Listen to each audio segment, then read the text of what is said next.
நிறைய ப்ராஜெக்ட்ஸ் இருக்கு. எல்லா ப்ராஜெக்ட்ஸ் பாருங்க, எல்லா ப்ராஜெக்ட்ஸ் நீங்க உள்ள போய் சைட் விசிட் பண்ணுங்க. என்ன குவாலிட்டி யூஸ் பண்றாங்க, கன்ஸ்ட்ரக்ஷன் குவாலிட்டி எப்படி இருக்கு, ஃபினிஷிங் எப்படி இருக்கு, அதெல்லாம் பார்க்கணும். பில்டிங் அவங்க எப்படி பிளானிங் பண்ணிருக்காங்க, மெயின் பிளானிங். நீங்க வந்த உடனே house has to be welcoming.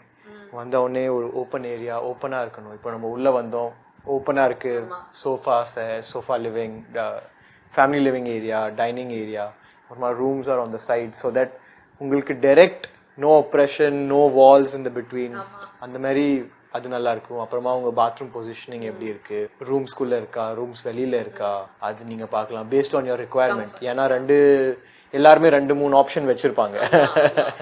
So அது கண்டிப்பா இருக்கும். ஸோ இதெல்லாம் மெயின். இஃப் யூ சி வாஸ்து பார்க்கலாம். நீங்க நம்ம பண்றது எல்லாமே 100% வாஸ்து கம்ப்ளைண்ட் ஹோம்ஸ். ஓகே. ஸோ இப்போ நிறைய இடங்கள்ல வந்து ஒரு ஃபேக் ப்ராமிசஸ்லாம் கொடுப்பாங்க இல்லையா? ஸோ அந்த மாதிரி இருக்கப்ப இந்த மாதிரிலாம் இருக்குது, ட்ரஸ்ட் பண்ண வேண்டாம் அப்படின்னா என்ன சொல்லுவீங்க? 2 வருஷத்துல பில்டிங் கம்ப்ளீட் பண்ணி கொடுத்துருவோம். 50% இப்போ கொடுங்க, அப்புறமா நீங்க பில்டிங் கம்ப்ளீஷன்ல 50% கொடுங்க. இப்போ வாங்கிக்கோங்க, நான் உங்களுக்கு அஷ்யூர்ட் ரெண்டல் கொடுக்குறேன், ஹை பிரைஸ் வரும்போது நான் உங்களுக்கு வித்து கொடுக்குறேன், அது என் கேரண்டி. அந்த மாதிரி கேரண்டி அவங்க ரிட்டர்ன்ல கொடுத்தாங்கன்னா ஓகே, இல்லைன்னா நம்ப கூடாது, நம்பாதீங்க.